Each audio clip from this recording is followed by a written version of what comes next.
Friends, तो आज हम जो प्रोग्राम बनाने जा रहे हैं उसमें क्या है कि हम एक कैलकुलेटर बनाएंगे यूजिंग स्विच स्टेटमेंट।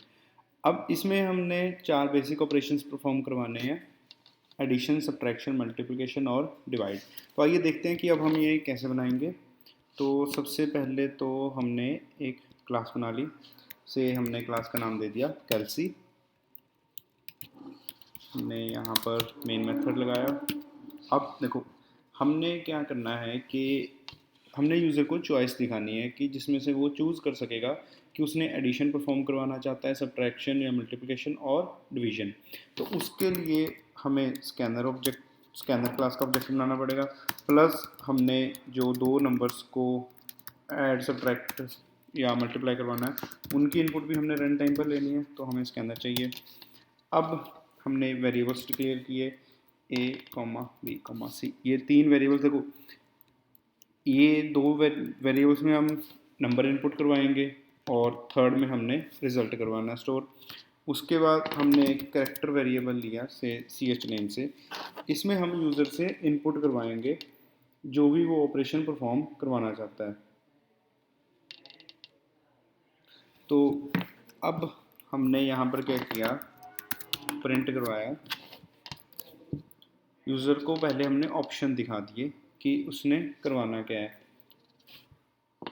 से हमने ऑप्शन दिया कि प्लस, ठीक है, फॉर एडिशन,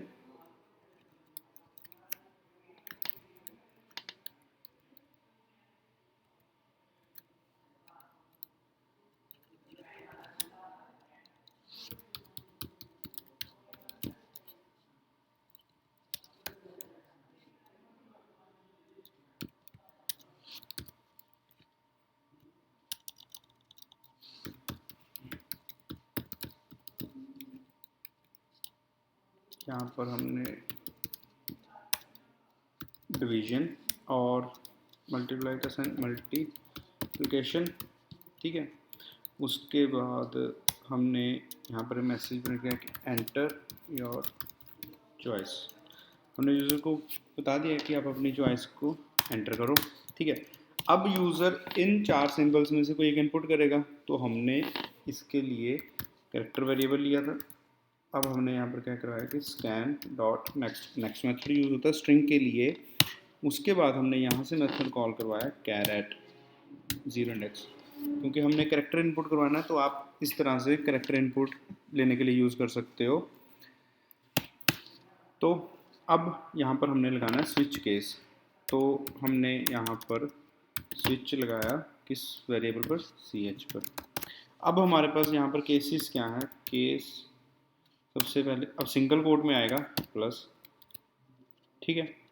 अब यहाँ पर होगी एडिशन। अब हमें दो नंबर्स की इनपुट भी चाहिए, तो अब यहाँ पर हम हर केस में तो इनपुट लेंगे नहीं, क्योंकि वो फिर हमारे पास कोड रिपीटेशन आ रहा है। तो हमने क्या किया, हमने स्विच केस से पहले ही दो नंबर्स की इनपुट करवा लेनी है।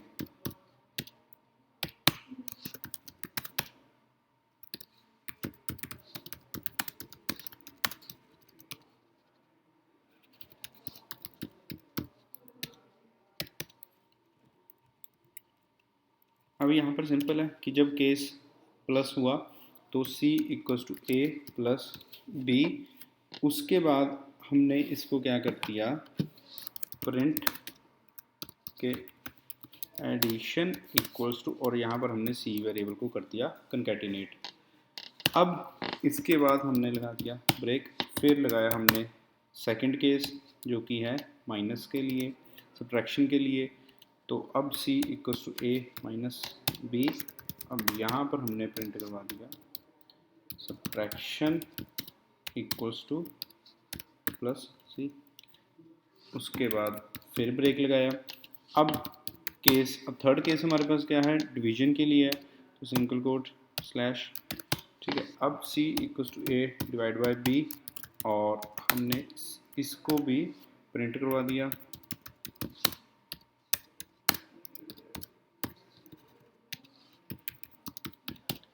फिर फोर्थ केस आता है हमारे पास मल्टीप्लिकेशन के लिए, C equals to A multiply B,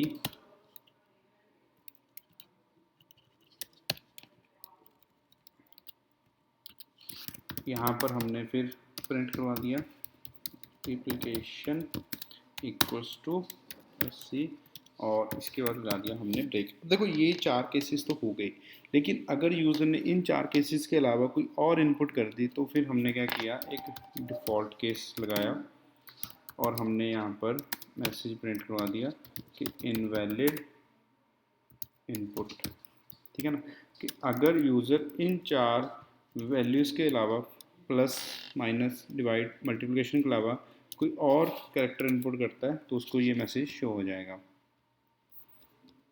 अब यहाँ पे हमने से प्लस किया, enter your choice 5 9, addition equals to 14 आ गया।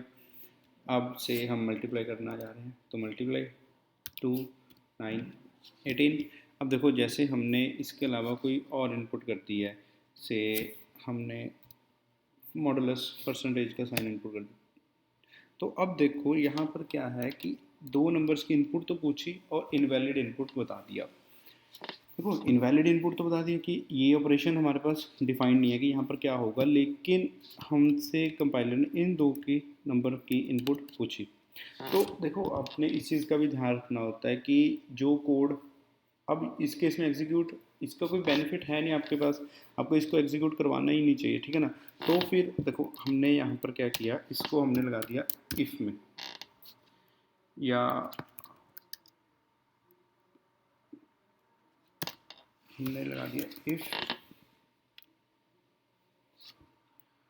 सी एच इक्वल्स टू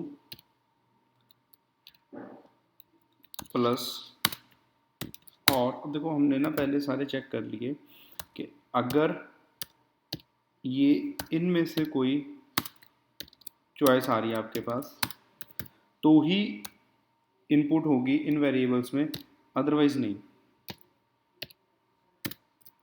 और C H equals to multiply, आपने यहाँ पर इनको इफ में लगा दिया कि अगर सी एच की जो वैल्यू है वो इन 4 सिंबल्स की होगी तो इनपुट होगी, अदरवाइज कुछ नहीं होगा।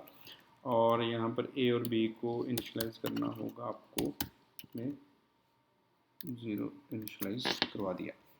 अब देखो अब हम देखते हैं कुछ और इनपुट करके, जैसे हमने यहाँ पर सोल्यूशन दिया। अब देखो यहाँ पे आ गया इनवैलिड इनपुट, यहाँ पे ये 2 नंबर्स की इनपुट नहीं हुई क्योंकि ये जो आपने मॉडुलस का साइन एंटर किया वो यहाँ पर किसी भी कंडीशन को सेटिस्फाई नहीं कर पाया। ठीक है, तो आई होप कि आपको ये प्रोग्राम समझ आ गया होगा, जिसमें हमने कैलकुलेटर बनाया, 4 बेसिक ऑपरेशन परफॉर्म करवाए हैं स्विच केस यूज़ करके, और साथ ही में हमने इफ लगाई है जिसमें इनपुट तभी होगी जब एक वैलिड सिंबल इनपुट होता है। तो अगर आपको फिर भी कोई डाउट आता है तो आप कमेंट सेक्शन में कमेंट कर सकते हैं या आप हमें कॉन्टैक्ट कर सकते हैं। अगर आपको हमारी वीडियोस अच्छी लग रही हैं तो प्लीज़ हमारी वीडियोस को लाइक शेयर और कमेंट ज़रूर करें, और हमारे चैनल को सब्सक्राइब ज़रूर करें।